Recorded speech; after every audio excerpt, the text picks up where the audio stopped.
di dalam lagunya itu kayak ada ayat-ayat Al-Quran gitu loh guys. Netizen ini juga bilang bahwa 2NE1 ini merupakan grup yang mana member-membernya itu jelek. Jadi kesimpulannya adalah Parfum itu menyebutkan bahwa bukan aku yang hancurin 2NE1, tapi ada seseorang yang menghancurkan 2NE1. Terus siapa nih yang menghancurkan 2NE1?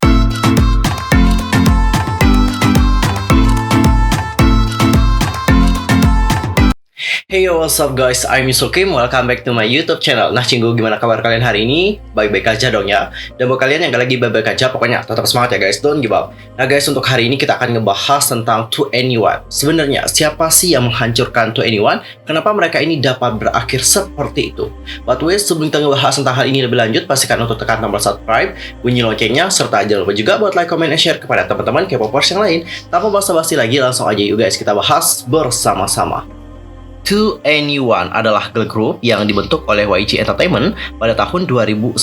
Untuk membernya sendiri ada 4 orang member. Membernya ada CL, Bom, Dara, dan juga Minzy. Tapi Minzy ini resmi keluar dari grup pada tanggal 5 April tahun 2016.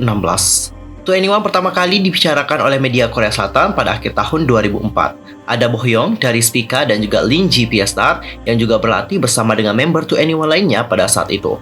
Namun, Bohyung dan juga Ling Ji itu tereliminasi sebelum debut. YG Entertainment mengumumkan pada awal tahun 2009 bahwa grup ini akan terdiri dari 4 orang member dan akan debut pada bulan Mei tahun itu. Agensi tersebut juga menyatakan bahwa grup ini telah berlatih selama 4 tahun sebelum debut dan album debut mereka akan berisi lagu-lagu yang telah dibuat oleh Teddy Park. Nama grup sebelumnya dikenalkan sebagai 2NE1, namun karena ditemukan adanya penyanyi lain dengan nama yang sama, nama grup segera diganti menjadi 2NE1. Jadi nama 2NE1 ini merupakan kombinasi dari frasa 21st Century dan New Evolution. 2NE1 dibaca 2NE1 atau 21. Lagu iklan pertama 2NE1 bersama dengan Big Bang yaitu Lollipop dirilis secara digital pada tahun 2009. Nah, lagu ini dibuat untuk mempromosikan ponsel Xiaomi dari LG dan video musiknya dirilis pada tanggal 28 Maret. Meskipun lagu ini hanyalah sebuah iklan dan bukan single, Lollipop berhasil memuncaki tanggal lagu online Mnet selama 4 minggu berturut-turut. Jadi gak heran kalau lagunya itu emang populer banget karena lagunya emang asik. Lolly lolly oh lollipop. Jujur ini adalah lagu favorit aku. Serius guys, favorit banget, gila. Ini lagunya kece banget sih. Sekece itu ya kalau udah dipegang sama 2NE1 dan juga Big Bang, kita itu nggak sampai sadar bahwa itu cuma iklan doang. Untuk lagu debut 2NE1 yang bertajuk Fire itu dirilis pada tanggal 6 Mei. Lagu ini ditulis dan dibuat oleh Teddy Park dan mengandung unsur musik hip hop dan juga reggae di dalamnya. Untuk video musiknya itu terdiri dari 2 versi. Yang pertama adalah versi jalanan dan juga versi luar angkasa (WD). Dan dalam waktu 24 jam setelah dirilis, video itu langsung ditonton sebanyak 1 juta kali. Dan grup ini membawakan Fire untuk pertama kalinya pada tanggal 17 Mei di SBS Inkigayo, menandakan dimulainya kegiatan grup secara resmi. 2NE1 juga meluncurkan acara realitas pertama mereka yang bertajuk 2NE1 TV untuk membantu promosi debut mereka. Dan cinggu 2NE1 ini menjadi salah satu girl group yang nama mereka besar banget, sangat-sangat besar. Bahkan kepopuleran mereka itu mendunia banget, serius, nggak main-main. Soalnya aku juga pengikut K-pop generasi kedua, jadi udah tahu betul bahwa 2NE1 ini menjadi salah satu girl group yang namanya emang gede banget guys. Waktu itu mereka ini kayak bersaing banget sih sama Girls' Generation. Dulu waktu kita ya, di zaman kita itu, pasti penggemarnya Girls' Generation atau Sound itu kayak bersaing juga bersama dengan Blackjack. Habis itu penggemar Super Junior pasti kayak bersaing dengan penggemar Big Bang. Jadi kayak gitu deh. Intinya waktu itu meskipun ada war-war, tapi kalau aku inget ya pada zaman itu kayak lucu aja gitu guys. Serius, kayak lucu banget. Dan salah satu lagu 2NE1 yang menurut aku paling populer adalah yang I Am The Best. Itu gila populer banget sih. Dan yang buat 2NE1 ini populer menurut aku adalah karena mereka itu punya konsep yang berbeda. Dan pada saat itu, di saat K-pop generasi kedua, itu emang banyak sekali girl group, tapi konsep mereka itu hampir kayak mirip gitu guys. Kalau nggak cute pasti seksi kayak gitu. Nah, sedangkan untuk Girls' Generation sama 2NE1 emang kayak beda banget konsepnya. Apalagi 2NE1, mereka ini kayak berbeda banget dari yang lain. Konsep mereka lo udah kayak swag, kece, macho gitu loh. Nah, kayak gitu. Jadi itu yang ngebuat mereka kayak unik banget guys. Habis itu ya, lagu-lagu dari 2NE1 emang kayak bagus banget sih. Selain itu lagu-lagu mereka juga kayak banyak menginspirasi. Contohnya kayak Ugly dan juga Lonely. Itu adalah lagu favorit banget sih. Kalau aku mungkin dalam masa keheningan atau sedang kayak merenung gitu ya, dengerin lagu Ugly atau Lonely. Itu emang mantap banget sih. Dan cinggu, tapi ada something yang bad terjadi, yang mana 2NE1 ini akhirnya dibubarkan. Dan ada yang menyebutkan bahwa member ini loh penyebab 2NE1 itu bubar. Wow, siapakah dia. But sebelum itu kita akan kupas dulu perjalanan 2NE1. Selama berkarir apa aja sih yang telah mereka lewati. Ada satu hal yang menurut aku paling kontroversial pada saat itu, yaitu tentang lagu dari CL. Judul lagunya adalah Mumtada Bungge yang Mental Breakdown, yang MTBD. Itu kayak kontroversial banget karena di dalam lagunya itu kayak ada ayat-ayat Al-Quran gitu loh guys. Jadi Cinggu, di lagu MTBD itu kayak kita mendengar ada lafal Al-Quran gitu, yang mana itu dapat kita dengar pada menit 2:55. Nah, jadi lafal Al-Quran itu merupakan surat An-Naba ayat 32-34. Dan hal itu membuat muslim dunia di sini beraksi dengan membuat petisi hingga mengecam untuk memboikot lagu tersebut. Dan melalui kelompok muslim Korea Selatan itu telah melayangkan surat protes kepada agensi 2NE1 yaitu YG Entertainment. Nah, kelompok muslim Korea Selatan menuntut YG Entertainment untuk menghapus lafal Al-Quran dari lagu tersebut dan meminta maaf kepada seluruh umat muslim di dunia. Jika YG Entertainment tak mau melaksanakan tuntutan, dikhawatirkan seluruh umat muslim di dunia akan mengambil langkah yang cukup drastis. Umat muslim menilai jika karya dengan lafal Al-Quran sangat tak pantas. Penggunaan ayat suci Al-Quran itu dilarang untuk kepentingan lain, kecuali dibaca dan diamalkan dalam kehidupan sehari-hari. Akhirnya nih Cinggu, YG Entertainment menghapus lafal Al-Quran dari lagu tersebut. Bahkan lagu revisi telah dinyanyikan ulang oleh CL dan telah diunggah juga ke situs berbagi video YouTube. Dan Cinggu, nggak hanya tentang lagu MTBD saja, ada juga MV dari Hate You, yang mana Hate You ini kayak menjadi kontroversial gitu di Jepang. Lalu apa sih alasannya kok bisa menjadi kontroversial di Jepang? Jadi Cinggu, setelah MP dari 2NE1 I Hate You dirilis, itu kayak menciptakan beberapa kontroversi di Jepang. Karena beberapa media di Jepang telah menegaskan bahwa MP 2NE1 tersebut adalah anti-Jepang. Nah, Rocket News 24 di Jepang menyatakan MP animasi K-pop group 2NE1 telah menciptakan cukup kehebohan di kalangan masyarakat yang berpendapat bahwa MP tersebut adalah anti-Jepang karena dalam MP tersebut dimulai dengan sebuah reaktor nuklir meledak dan monster, yang mana anti-fans berpendapat bahwa ledakan nuklir yang sangat menyerupai Fukushima Daiichi, pembangkit listrik nuklir yang dibuat tidak aktif setelah gempa bumi dan tsunami tragis pada bulan Maret, dan bahwa raksasa mewakili Jepang yang digambarkan sebagai inferior. Nah, First juga menyampaikan berita bahwa netizen memberikan komentar pada MP tersebut dengan berbagai komentar negatif di YouTube. Netizen juga menyuarakan pendapat mereka dan sebagian besar mengatakan selama Jepang terus-menerus merasa bahwa MP tersebut adalah anti-Jepang, maka 2NE1 tidak akan dapat untuk melanjutkan promosi mereka di Jepang. Karena media terus untuk menyebarkan cerita, ada beberapa warga Jepang terus menyuarakan anti Hallyu. Well, itu adalah something yang pernah terjadi sama 2NE1. Mungkin gak semuanya akan aku bahas, tapi ada beberapa aja ya. Itu adalah contoh sampel gitu. Beberapa hal yang telah dilalui oleh 2NE1. Ada kesalahpahaman dan juga ada kekeliruan yang telah mereka lakukan selama menciptakan sebuah karya. Baik itu untuk di lagu dan juga untuk MV. Dan guys, kalau kita berbicara mengenai keluarnya Minzy dari grup, itu kan kok bisa keluar gitu ya? Kan kalian pengen tahu ya alasannya kenapa gitu. Karena Minzy juga selama ini kalau kita lihat di 2NE1 kan fine-fine aja gitu ya, nothing problem, dan 2NE1 juga berhasil membesarkan namanya dia. Terus apa sih alasan kenapa Minzy ini memutuskan untuk keluar dari grup tersebut? Dan berikut adalah pernyataan dari Minzy setelah melakukan wawancara bersama dengan pihak Billboard. Jadi dalam sebuah wawancara bersama dengan Billboard, Minzy bercerita bagaimana ia direkrut oleh YG Entertainment, dan usai video tariannya menjadi viral, Minzy menuturkan bagaimana debutnya di usia 15 tahun telah mempengaruhi kemampuan sosialnya.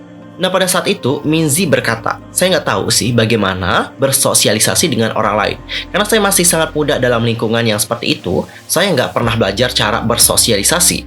Saya benar-benar nggak memiliki masa kanak-kanak yang normal. Saya juga nggak pernah keluar untuk bermain dengan anak-anak lain. Saya terus berlatih dengan semua orang yang mana mereka lebih tua dari saya." Meskipun agensi awalnya merencanakan Minzy untuk debut sebagai artis solo, namun akhirnya ia hanya dimasukkan sebagai anggota terakhir dari 2NE1 karena grup tersebut membutuhkan seorang penari. Hal ini yang membuat Minzy debut di bawah nama 2NE1 sebagai anggota termuda sekaligus dancer di tahun 2009. Minzy juga menceritakan bagaimana kritikan netizen tentang penampilan 2NE1 yang menurutnya memiliki andil dalam mempengaruhi kesehatan mentalnya. Dan Minzy juga menjelaskan lebih lanjut bahwa orang-orang atau warga netizen itu kayak mengkritik mereka bahwa 2NE1 ini bukan grup yang cantik kayak gitu guys. Netizen ini juga bilang bahwa 2NE1 ini merupakan grup yang mana member-membernya itu jelek kayak gitu. Ya ampun, kok bisa dibilang gitu ya? Padahal kalau aku lihat ya jujur semuanya juga cantik gitu ya. Minzy berkata lebih lanjut, "Aku nggak tahu cara menghadapinya lagi. Dan aku juga nggak bisa nahan lagi. Itu sulit. Kami terus berpura-pura itu bukan masalah besar dan mencoba untuk lupain aja deh. Tapi kami nggak bisa ngelupain itu. Itu sulit. Dan hal tersebutlah yang membuat Minzy akhirnya mencoba untuk berusaha menjadi cantik dan dewasa. Ia berusaha menjadi cantik dengan cara yang berbeda, menjadi keren dengan cara yang berbeda pula. Minzy juga menjelaskan bahwa poin terendahnya adalah ketika ia berusia 16 dan juga 17 tahun. Jadi pada saat itu 2NE1 tengah mempromosikan lagu Can Nobody dan I Am The Best serta Ugly. Ia menuturkan bahwa kurangnya dukungan dan banyaknya tekanan menjadi selebritas telah menyebabkan depresi dan munculnya pikiran untuk pergi ke surga saja. Dia mengungkapkan lebih lanjut bahwa saya akan naik ke panggung dan semua orang sangat mendukung. Mereka akan mencintai saya. Kemudian ketika panggung selesai, saya akan berada di hotel dengan perasaan hampa. Hidup terasa seperti hanya sebuah panggung. Saya nggak tahu untuk apa hidup saya. Saya nggak yakin apakah hidup lebih baik sebagai artis atau hidup akan lebih baik jika sendirian.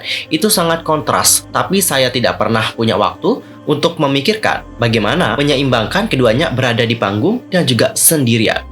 Di Korea Selatan sendiri, penyakit mental masih dipandang tabu. Meskipun negara ini menderita tingkat bunuh tertinggi di dunia untuk anak-anak usia 10-19 tahun. Fokus negara pada citra publik dan kurangnya komunikasi pada masalah-masalah seperti itu membuat Minzy tidak dapat menemukan bantuan dengan depresi yang dimiliki. Minzy berbicara tentang bagaimana dia terus berjuang dan tidak ada yang tahu tentang hal itu dan bagaimana perasaannya sendiri. Dia kemudian menceritakan bagaimana agama telah membantunya dengan kesehatan mental. Minzy kemudian berbicara tentang meninggalkan 2NE1 dan YG Entertainment. Dia mengatakan bahwa saya butuh waktu untuk mengatasi depresi saya, menemukan cara saya sendiri dan memutuskan apakah ini adalah sesuatu yang benar-benar ingin saya lakukan. Itu adalah sesuatu yang sudah lama saya lakukan, tetapi sangat sulit untuk dipertahankan. Saya harus menemukan arah saya sendiri. Dan satu-satunya cara untuk melakukannya adalah dengan meninggalkan grup dan berjuang untuk keinginan saya sendiri. Saya bertanya-tanya, apakah ini hidup saya? Meninggalkan 2NE1 ini bukan tentang meninggalkan atau memecahkan grup itu. Itu adalah perjuangan untuk diri saya sendiri, masa depan saya sendiri, dan apa yang saya inginkan. Saya akhirnya memilih sesuatu untuk diri saya sendiri. Saya merasa tekanan dan juga beban ketika berkarir solo, tetapi itu adalah beban yang baik. Well, sekarang kalian sudah tahu ya alasan dibalik kepergian Minzy dari 2NE1. Karena dia juga harus berjuang guys, berjuang untuk menyelesaikan penyakit mental yang diderita. Bayangin, dia tuh udah berkarir sejak masih muda, di usia 15-16 tahun kayak gitu ya. Ya kira-kira segitulah umur dia pas waktu debut. Jadi dengan umur yang segitu dia juga sudah mendapatkan kritikan dari netizen yang benar-benar pedas banget. Dibilangin grupnya juga tidak cantik lah. Intinya kayak gitu deh, intinya buruk banget sih netizen ya guys. Ya kebanyakan mereka itu cuma nilai dia penampilan. Sebenarnya ya untuk 2NE1 mereka itu cantik kok. Member-membernya itu cantik guys. Dan mungkin buat orang bilang bahwa nggak usah dipikirin lah gitu. Kalau ada orang yang bilangin kamu jelek nggak apa-apa, yang penting kamu punya ini, kamu punya itu. Nggak bisa guys, tetap itu kayak jadi beban gitu. Bayangin kalau kalian aja ya, aku nih misalnya, aku aja dibilangin kayak berat badanmu naik ya, itu jadi beban sendiri loh. Jadi kayak ya ampun, kayak gemuk banget aku ya, kayak merasa gitu loh. Jadi kayak yups, jadi kepikiran. Dan ini juga ngebuat kita menderita penyakit mental kayak gitu sih guys. Jadi body shaming, abis itu ngehina fisik, itu bukan sesuatu hal yang dapat kita anggap sepele lagi. Tolong buat kalian yang suka ngejudge orang dari penampilannya, sekarang wake up ya. Kalian itu juga akan hancurin kehidupan orang melalui perkataan kalian. Oke, jadi stop body shaming dan mencela fisik orang, karena setiap orang menurut aku itu adalah unik dan juga berbeda. Jangan kalian ngebuat semua orang itu tampak terlihat sama, karena netizen zaman sekarang itu pengennya semua orang itu sama aja. Standar kecantikan mereka itu harus gini, standar kecantikan mereka itu harus gitu, harus putih, tinggi, langsing, habis itu rambut lurus. Udah nggak zamannya sekarang. Zamannya sekarang adalah kita itu menampilkan warna kita sendiri. Aku aja gitu guys, orang-orang nyuruh aku kayak yaudahlah sih, smoothing aja rambutnya, rebonding aja. Males gila. Emang orang cakep itu harus punya rambut lurus ya? Nggak juga kan? Stop body shaming, oke? Dan guys, pada akhirnya 2NE1 itu dibubarkan. Dan mengenai masalah pembubaran dari 2NE1, pendiri dari YG Entertainment yaitu Yang Hyunsuk telah mencoba mengungkapkan alasan dari pembubaran grup tersebut. Nah, menurut Hyunsuk, Park Bo mendapatkan kritikan pedas setelah kasus kontroversi obat-obatannya beberapa tahun lalu. Dan gak hanya Park Bo yang harus menderita, tertekan maupun merasa bersalah, dia dan juga personel 2NE1 lainnya juga masih tetap menginginkan untuk mempromosikan album mereka. Hyunsuk juga sempat memberikan nasihat kepada Park Bo berkaitan dengan masalah itu. Saya sarankan ya, kalau 2NE1 itu sangat penting, tetapi saya juga pengen kamu itu juga jaga mental kamu dan kesehatan fisik lebih dahulu. Dan meski 2NE1 itu telah bubar, Hyunsuk ini tak menampik apabila suatu saat 2NE1 ini dapat berkumpul kembali alias melakukan reuni. Dan Cinggu, kalian tahu nggak Park Bom ini? Itu menjadi salah satu member yang dituduh sebagai penyebab hancurnya karir dari 2NE1. Kok bisa Park Bom ini disebabkan menjadi penghancur karir dari 2NE1? Karena Cinggu gini, Park Bom itu pernah terjerat kontroversi. Kontroversinya adalah mengenai obat-obatan yang agak ilegal di Korea Selatan. Seperti yang telah kita bahas di video-video Park Bom sebelumnya. Jadi dalam video itu udah aku bilang ya, bahwa pada saat itu Park Bom ini kayak menderita something gitu, menderita gangguan, yang mana gangguan ini juga cukup langka diderita oleh orang-orang. Dan salah satu obat yang dapat membantunya melewati derita itu adalah obat tersebut nih guys. Namun obat itu cukup ilegal di Korea Selatan. Namun Cinggu, kalau di Amerika Serikat obat itu kayak legal gitu. Dan obat itu juga sudah banyak digunakan oleh orang-orang yang menderita gangguan sama seperti yang dirasakan oleh Park Bom. Nah, Park Bom itu mengaku bahwa emang sih cara gua untuk dapatin obat itu salah gitu. Tapi dia juga kayak nggak punya pilihan lain gitu, makanya ngebeli obat tersebut. Namun Cinggu, media-media itu kayak memberitakan hal yang salah gitu loh tentang Park Bom. Banyak media yang menyebutkan bahwa Park Bom ini kayak ngebeli narkoba lah, gini lah. Pokoknya buruk banget deh. Pemberita media itu semakin ngebuat nama Park Bom ini menjadi buruk. Dan pada saat itu Park Bom ini menjadi orang yang paling dikritik banget oleh netizen Korea sana. Cukup miris juga melihat hal itu, dan ya sangat miris banget melihat apa yang terjadi dengan Park Bom karena dia juga menderita gangguan itu. Dia menggunakan obat tersebut untuk gangguannya guys, bukan untuk kepuasan pribadinya. Nah, ada seseorang yang berkomentar kayak gini di Instagramnya, "Kamu itu telah menghancurkan 2NE1, tapi aku tetap kok cinta sama kamu Park Bom." Habis itu Park Bom pun menjawab, "Aku tidak melakukannya, tapi ada seseorang yang melakukannya." Jadi kesimpulannya adalah Park Bom itu menyebutkan bahwa bukan aku yang hancurin 2NE1, tapi ada seseorang yang menghancurkan 2NE1. Terus siapa nih yang menghancurkan 2NE1? Siapa? Aku nggak tahu guys, serius. Mungkin kalian itu punya opini tentang hal ini, langsung aja komen di kolom komentar ya. Dan guys, kalian tahu nggak bahwa 2NE1 ini pernah loh dikabarkan akan comeback di bulan Mei. Dan menanggapi laporan comeback 2NE1 pada bulan Mei, perwakilan CL menyatakan kepada Hankook bahwa tidak benar bahwa 2NE1 merekam lagu sebagai grup yang lengkap. Sumber tersebut juga menjelaskan bahwa untuk ulang tahun Minji di bulan Januari, anggota 2NE1 berkumpul di studio rekaman CL, dan sepertinya kesalahpahaman muncul seperti itu. Gak ada rencana khusus sama sekali mengenai persiapan untuk reuni grup lengkap dan perilisan lagu. Sumber dari agensi Park Bom yaitu D Nation juga menjelaskan bahwa nggak ada yang diputuskan sehubungan dengan reuni, rekaman juga tidak dilakukan. Well, aku sih berharap ya semoga 2NE1 ini dapat reuni kembali. Dan kesimpulannya adalah yang menghancurkan 2NE1 itu adalah netizen sendiri. Netizen dengan jari-jarinya yang sangat panas banget itu ngebuat 2NE1 menjadi seperti ini. Seandainya kalau mereka itu menghargai karya-karya yang diberikan oleh 2NE1 tidak seperti ini, aku rasa 2NE1 juga tetap dapat bertahan kok sampai saat ini. Well Cinggu, tadi kita sudah ngebahas tentang 2NE1 panjang lebar. Gimana pendapat kalian tentang 2NE1? Langsung aja komen di kolom komentar. See you next time di video berikutnya. Thanks for watching. Annyeong. Kamsahamnida. Goodbye.